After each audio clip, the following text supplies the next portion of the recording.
M के times news में आपका स्वागत है। मैं हूं एम के आजाद।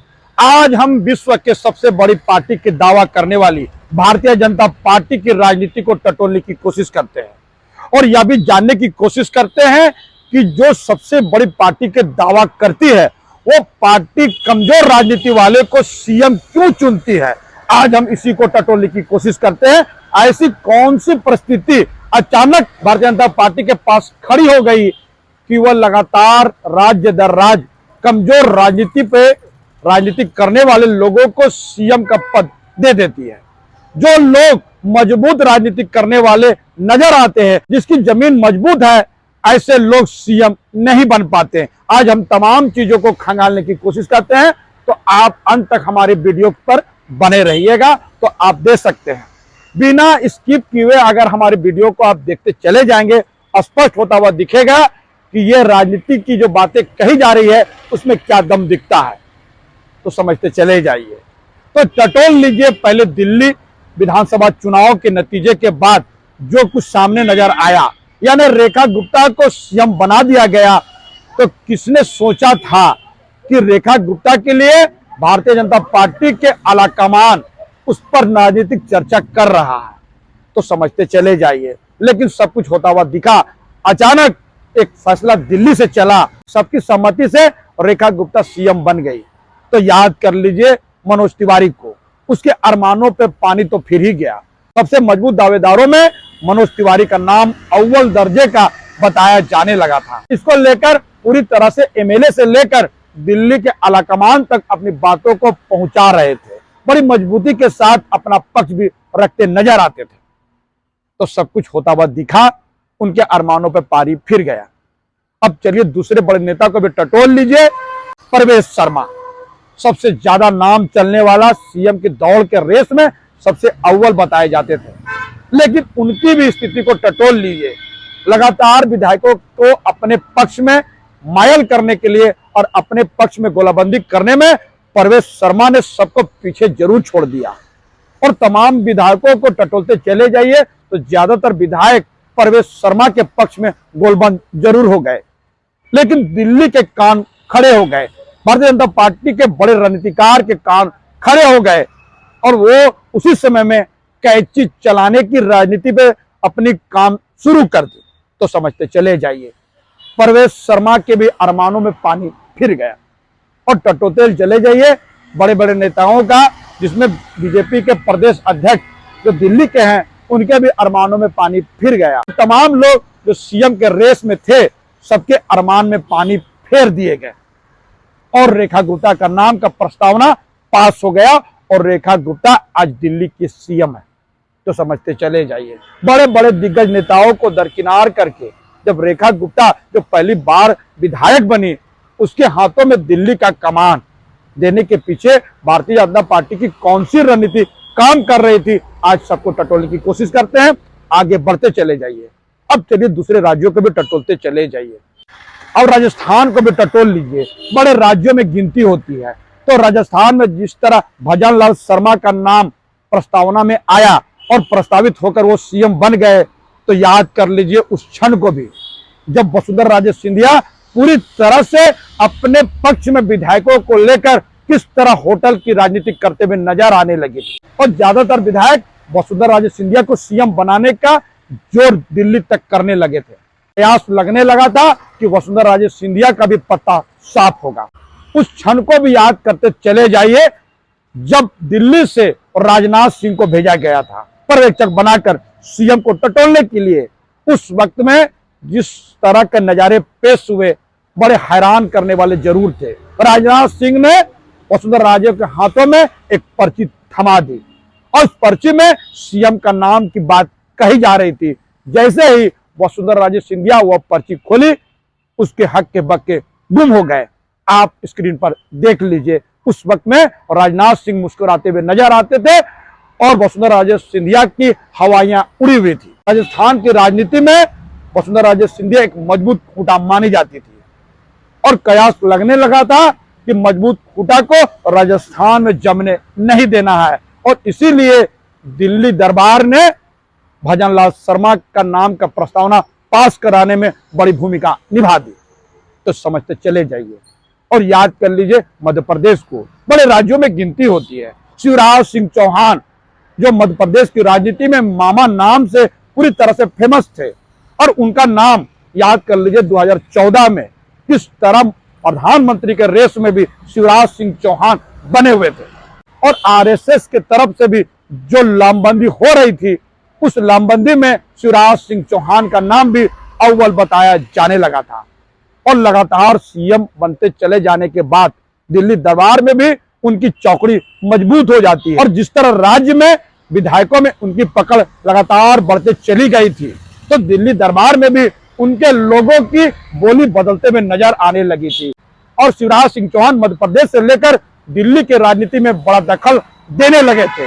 तो दिल्ली दरबार पे पत्ता साफ करने वाले, कन्नी काटने वाले भारतीय जनता पार्टी के राजनीतिकार और भारतीय जनता पार्टी के रणनीतिकार को यह बात बिल्कुल पसंद नहीं आती है, और वहीं से शुरू हुआ था नया खेल। और कौन जानता था कि मोहनलाल यादव का नाम की प्रस्तावना दिल्ली दरबार से चलेगी और एक मत से विधायकों को उसी के नाम का प्रस्तावना देना पड़ेगा। और शिवराज सिंह चौहान एक झटके से मध्य प्रदेश की राजनीति से आउट हो गया है, और उनको समझाने बुझाने के लिए, मान मनोबल के लिए आज दिल्ली में उनको एक जगह दिया गया है, यानी केंद्रीय मंत्रिमंडल में उनका जगह बनाया गया। और बताया जाता है कि कृषि मंत्री एक मजबूत मंत्री माना जाता है, लेकिन कहा जा रहा है कि शिवराज सिंह चौहान का मन दिल्ली में बिल्कुल नहीं लग रहा है। उनका मन तो मध्य प्रदेश के लिए हमेशा डोलता था और वहीं रमता भी था। तो सब कुछ झटके से शिवराज सिंह चौहान के अरमानों में पानी फेर दिया गया, उनके समर्थक लोगों के अरमान में पानी फिरता हुआ दिखा। तो समझते चले जाइए मजबूत किला वहां भी ध्वस्त कर दिया गया। तो समझते चले जाइए, और किन किन राज्यों को आप टटोलते चले जाइए, और उत्तराखंड की राजनीति को भी टटोलते चले जाइए। पुष्कर सिंह धामी राजनीति में बड़ा नाम बिल्कुल नहीं था, लेकिन दिल्ली के दरबार में जिस तरह उनका नाम का प्रस्तावना पेश किया गया, तो समझते चले जाइए पुष्कर सिंह धामी आज सीएम है। तो टटोलते चले जाइए, तमाम उन राज्यों को टटोलते चले जाइएगा। तो समझते चले जाइए किसने सोचा था कि छत्तीसगढ़ से रमन सिंह की पूरी तरह विदाई कर दी जाएगी, और किसने सोचा था कि बड़े बड़े दिग्गज वहां पर उनके अरमानों को भी दिल्ली के दरबार पूरी तरह से रास्ता दिखा देगा और उनकी राजनीतिक हैसियत बता देगा। तो समझते चले जाइए जिस तरह छत्तीसगढ़ में सीएम का नाम प्रस्तावना में आया, तो कौन जानता था कि बड़े बड़े दिग्गज नेता जिसके मजबूत फुटा हुआ करते थे, सबके अरमानों पे दिल्ली ने पानी जरूर फेर दिया। तो समझते चले जाइए, एक लंबी फेरिस्त है, कहां कहां टटोलते चले जाइएगा। तो समझते चले जाइए। अब आइए असली मुद्दे पे, जो बात दर्शक भी जानना चाहते हैं कि आखिरकार ऐसी रणनीति दिल्ली से बनाता कौन है और बनाता क्यों है। ये दोनों बड़ा महत्वपूर्ण सवाल आपके जहन में दौड़ता चला जा रहा है। सबका पर्दा उठाऊंगा, अब अंत तक वीडियो में बने रहिए। तो समझते चले जाइए। याद कर लीजिए उत्तर प्रदेश के योगी आदित्यनाथ को, एक मजबूत राजनीतिक माने जाने वाले।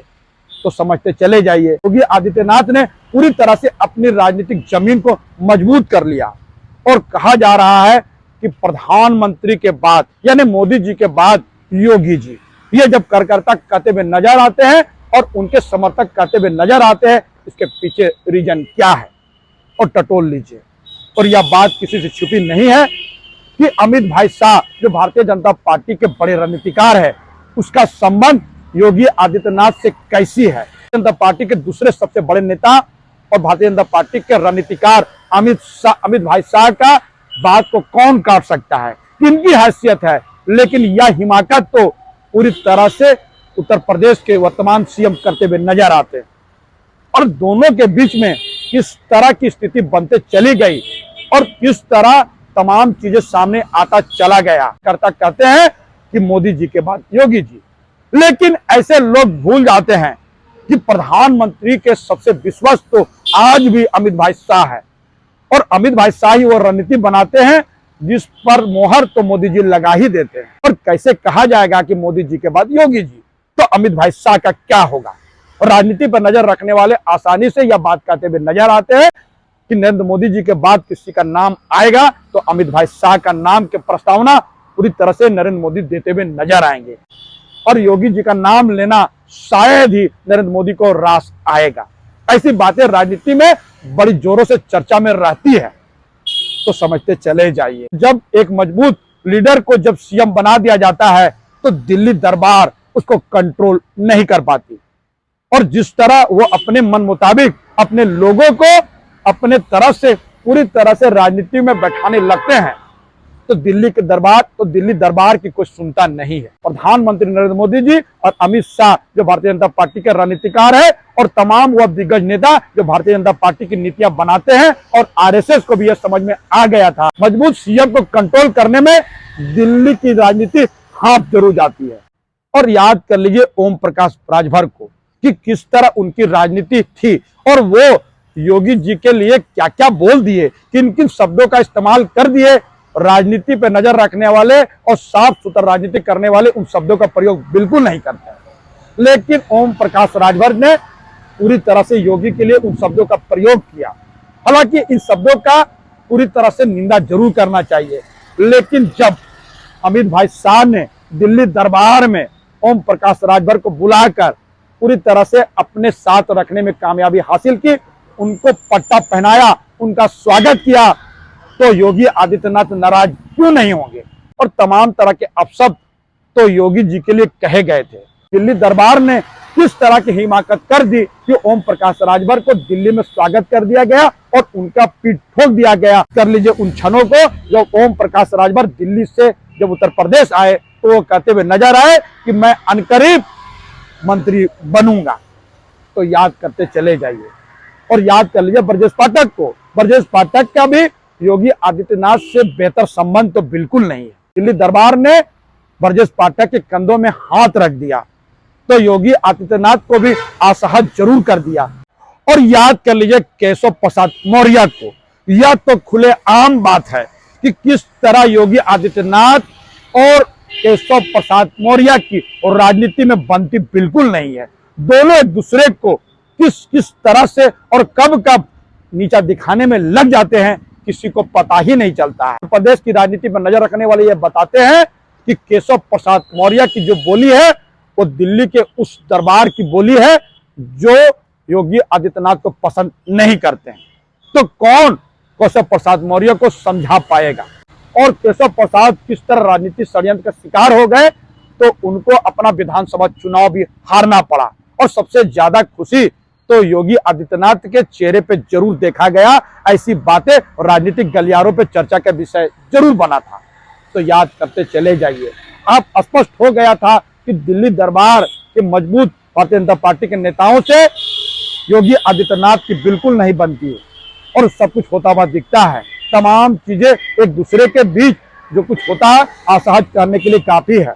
और वहीं से शुरू होता है भारतीय जनता पार्टी की उस रणनीति पर जिस पर लगातार भारतीय जनता पार्टी काम करते हुए नजर आती है। वो ऐसे लोगों को बैठाती है जिसकी राजनीतिक जमीन मजबूत बिल्कुल नहीं है। वो दिल्ली के इशारे पे उठ सके, बैठ सके, तमाम फैसले वो दिल्ली दरबार से करते हुए नजर आए। तो दिल्ली दरबार से निकला हुआ प्रत्येक शब्द उनके जबान से निकलता हुआ नजर आए। यही बात तो दिल्ली दरबार पे भारतीय जनता पार्टी के दिल्ली दरबार चाहती है। और इसीलिए चाहे रेखा गुप्ता हो, चाहे भजन लाल शर्मा हो, चाहे मोहन लाल यादव हो, या तमाम नेता को टटोलते चले जाइएगा, पुष्कर सिंह धामी हो या फिर रेखा गुप्ता को ही ले लीजिए, ये तमाम आप मुख्यमंत्री के जो नाम गिनाए हैं इसकी राजनीतिक जमीन बेहतर बिल्कुल नहीं है। कमजोर राजनीति का आधार रखने वाले इसीलिए सीएम लगातार बनाए जाने लगे हैं ताकि दिल्ली दरबार उसको आसानी से नकेल डाल दे और तमाम फैसले जो दिल्ली से होकर चले वो वहां पर इंप्लीमेंट होता हुआ दिखे। दिल्ली के तमाम शब्द उनके जबान से निकलता हुआ नजर आए। यही बात तो भारतीय जनता पार्टी कहते हुए नजर आती है। और जब भारतीय जनता पार्टी हारे तो उसका ठिकरा उसी सीएम के माथे पे जरूर फोड़ दिया जाए। आज चलिए हरियाणा की राजनीति को टटोल लीजिए। नयाब सिंह सैनी से पहले मनोहर लाल खट्टर किस तरह हरियाणा की राजनीति में एक महत्वपूर्ण और मजबूत किला बनाता हुआ नजर आने लगा था। तो दिल्ली दरबार पूरी तरह से उससे दूरी बनाना शुरू कर दिया और नयाब सिंह सैनी को चुनावों से पहले ही कमान दे दिया गया। तो सब कुछ दिल्ली दरबार मजबूत खूंटा को कमजोर करके एक ऐसे राजनीतिकों को, ऐसे नेता को मुख्यमंत्री बना देती है जिसकी राजनीतिक जमीन बेहतर नहीं है। और कांग्रेस की राजनीति को टटोलते चले जाइए, बात स्पष्ट हो जाएगी।